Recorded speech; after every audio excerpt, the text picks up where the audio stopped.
Russia hogging all the negative press lately, you might have missed Chinese President Xi Jinping's adamant proclamation that Taiwan will be reunited with the mainland. And he is not ruling out military force to accomplish this goal. But with the vast majority of Taiwanese citizens wanting nothing to do with mainland communist China and American President Joe Biden promising that the U.S. would come to Taiwan's aid, World War III is looking more likely, and it won't be starting in Europe. How is China going to defeat the U.S. and its allies? And more importantly, why does Taiwan matter so much that the U.S. is willing to fight to keep it free and independent? China wants Taiwan, and the U.S. wants Taiwan to remain free. Both sides have their various reasons, but there are some significant overlaps. For China, Taiwan is both a matter of national prestige and a national defense priority. The island is home to the Chinese nationalists who fled after losing the war against the communists after World War II. And given the difficulty of an invasion plus the support of the United States, reunifying this breakaway province by force has not been an option for China. It's only recently, with China's vast modernization of its military and steadily expanding amphibious assault capabilities, that the dream of taking over Taiwan is approaching fruition. But as long as Taiwan remains fiercely independent and refuses to bow to Beijing, China cannot be taken seriously as a global military power. After all, why should anyone fear your military when it can't even pacify an island sitting right off your own shores? For the Chinese Communist Party, Taiwan represents an existential threat, though. The nation began as a dictatorship but gradually became a liberal and open democracy. Today, it's amongst the most successful democracies in the world, and that's a big problem for the CCP. As long as Taiwan remains independent, it remains a symbol for the Chinese people of what life could be like for them if they were no longer under the thumb of the CCP. After the extreme measures enacted by President Xi during and after COVID, disillusionment with China's government and the very society it's built around has skyrocketed amongst the youth. To many of them, the democracy lurking right off their own shore is a more appealing choice, and as long as Taiwan remains independent, it'll continue singing its siren song of democracy to the Chinese people. However, there are two very real and very significant strategic reasons for China to want to take Taiwan back and for the U.S. to want it to remain independent. First is a Western strategy known as the First Island Chain. This is a chain of pro-Western friendly nations that ring the shores of China and Russia both. During the Cold War, it acted as a physical barrier to communist navies in case of war, who would be hemmed in and unable to operate in open waters without being destroyed attempting to break to the open sea. The First Island Chain also allows friendly navies to operate very close to enemy shores by having resupply and repair facilities readily available and not relying on far-flung bases, which would limit loiter time for friendly ships and aircraft. Today, the First Island Chain strategy no longer hems in the Soviet Union and its allies and instead acts as a barrier to Chinese expansionism. China has attempted to break the First Island Chain by illegally building artificial islands in the South China Sea, and while the threat they pose is significant, it still doesn't allow the Chinese Navy to break the defenses of the First Island Chain completely, and it doesn't allow them to push hostile navies far enough away that Chinese shipping can continue to keep the nation supplied with the vital petroleum and natural gas it needs. Another strategic reason to want reunification with Taiwan could potentially impact the entire world, though. Today, Taiwan is the world's largest manufacturer of computer chips and semiconductors, wielding such significant clout that its embargo of Russia has all but crippled the nation's ability to build modern weapons. Taiwan's contribution to the global technology market is so significant that as the Chinese threat over the island grows, the United States has passed emergency funding for computer chip manufacturing plants to be built inside of America once more. If China were to seize Taiwan, it would in effect be in control of nearly all the world's supply of advanced electronic components and be able to threaten embargoes to nations that don't toe the CCP's line. A nation would have a simple choice: have its economy crippled or do as President Xi says. So how can China achieve its goals, even if it means launching World War III, and come out on top? China has already prepared extensively for conflict against the superior U.S. Navy, and has done a really good job of it too. The surface combat ships are still no match for American vessels, with China having approximately 2/3 of the total battle force missiles that the U.S. Navy has. Its air force is similarly outclassed by the U.S. Air Force, which not only outnumbers China's, but has far better capabilities in all but one department: long-range air-to-air missiles, where the Chinese PL-15 enjoys a significant advantage over the American AIM-120 in terms of range. However, the U.S. is fast-tracking an upgrade called the AIM-260 Joint Advanced Tactical Missile to not just close the gap, but exceed it once more.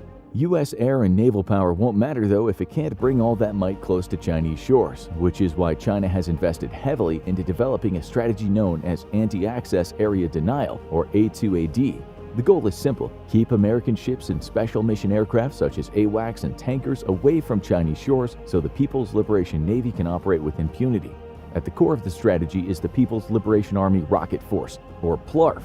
Plarf might sound like something you do after a bad burrito, but it's the gravest threat the US Navy has faced since the end of the Cold War, and it might be good enough to keep the US ships out of the Western Pacific for good. A ballistic missile force, this branch of the Chinese military is dedicated to China's vast stockpile of both nuclear and non-nuclear ballistic missiles. China was never subject to the Intermediate Range Force Treaty or INF, and thus, unlike the Soviet Union and the US, China developed an extensive stockpile of conventional ballistic missiles. Today, China fields about 1,400 ballistic missiles alongside hundreds of cruise missiles. Most of these are older, shorter-range missiles which we could expect to see deployed against Taiwanese infrastructure. But hundreds have ranges capable of hitting US bases in Japan and South Korea. A small but unknown number can even hit the all-important US base in Guam. The Plarf would be critical in the opening days of World War III. Both the US and China hold serious counterforce power, and the advantage would go to whoever fires first. A war between the two powers would almost certainly be a bolt-out-of-the-blue attack, an unexpected first strike using hundreds of ballistic missiles. The targets would be US bases in the region, with a priority target being Guam. However, this comes with certain risk, as striking US bases in Japan and South Korea would threaten dragging those two nations into the conflict. South Korea may be disinclined to join the conflict out of fear of North Korea taking advantage of the situation. In fact, for China to win, it would be in its best interest to proceed a war in the Pacific with ramped-up antics from North Korea, enough to rattle South Korea without actually crossing the line over into war. Fears of North Korean aggression would be likely enough to prevent South Korea from doing anything other than voicing public support for its American allies. Japan would be a different story. The two nations are famous rivals, and there's still a lot of bad blood between China and Japan. What's more, Japan agrees with the US that China presents a threat to democracies around the world.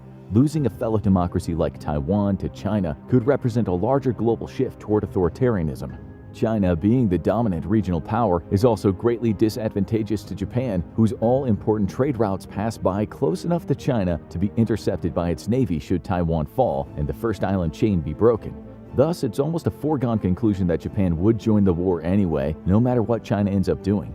The rewriting of its constitution allows the expeditionary deployment of its military, bucking the self-defense pacifist ideology of the past, and it's proof that Japan is actively preparing to send ships, troops, and planes to aid the US and Taiwan. This is a serious problem for China because Japan provides a convenient staging ground for both the US naval and air forces. A significant number of ballistic missiles would have to be dedicated to striking Japanese air bases and harbors in order to deny both to the US military.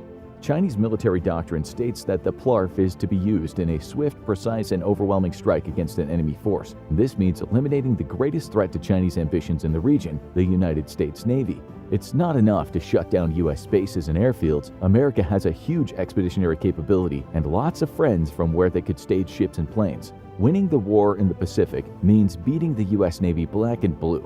China is counting on the US's public aversion to military casualties to win the war the moment it starts. To achieve it, it needs to score huge losses to the US at the onset of the war in terms of both men and material. That's why US aircraft carrier strike groups are China's #1 priority. Not only do American supercarriers threaten all Chinese naval shipping, but the loss of even a single carrier would result in the death of thousands of American sailors. This is something China hopes it can use to shock and awe the American public into not supporting a protracted war. Because China cannot win a long-term conflict against the US, it simply lacks the material and ability to protect its trade overseas, while it can do nothing to threaten American global trade. With US carriers kept at bay with ballistic missiles and friendly airfields destroyed, China would have a week or two to achieve its objective of capturing Taiwan. However, China faces 3 critical problems with its war plans. The first is that any invasion of Taiwan would take weeks to coordinate. Ships would have to be restationed to nearby harbors. Hundreds of thousands of troops would have to be moved from various military districts to the eastern one in preparation of boarding. Supplies like food, water, and medicine would have to be gathered in the millions of tons and prepared for shipping across the strait. Hundreds of aircraft would have to be moved to nearby airfields. Basically, an invasion of Taiwan would be anything but a bolt out of the blue. It would be a very publicly broadcast event that would have months of warning.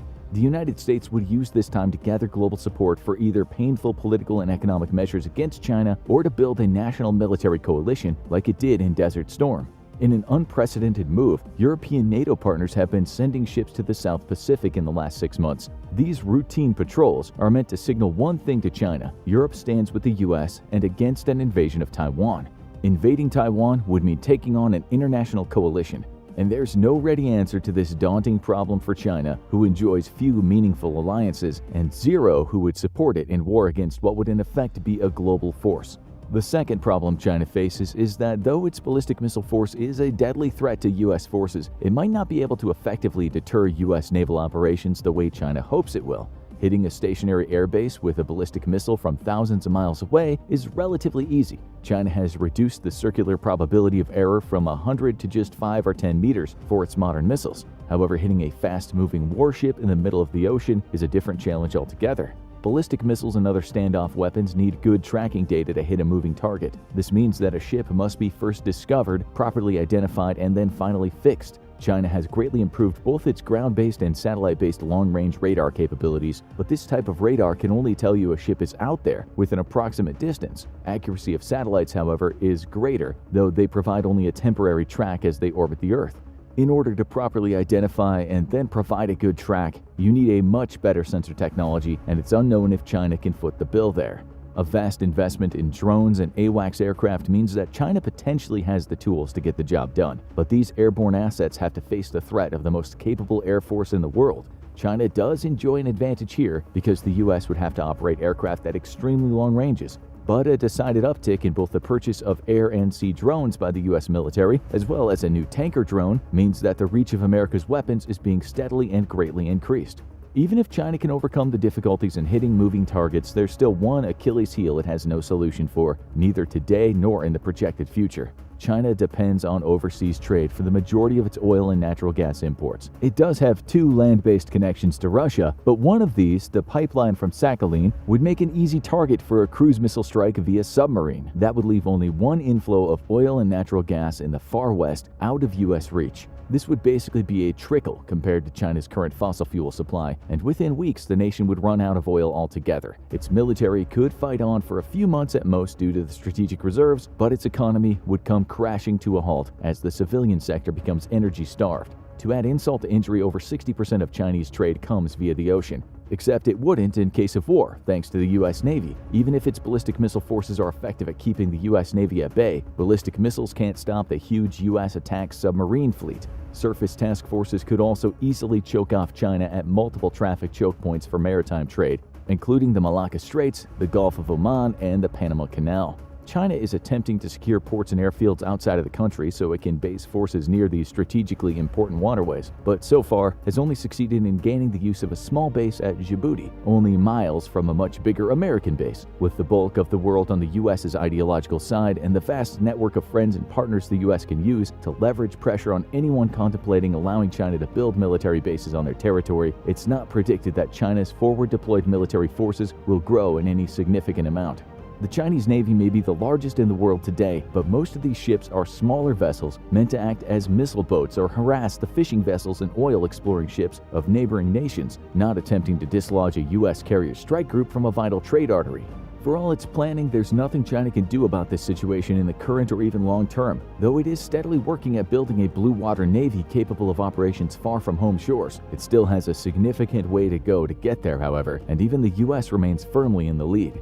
Now go check out how the US will respond if China invades Taiwan, or click this other video instead.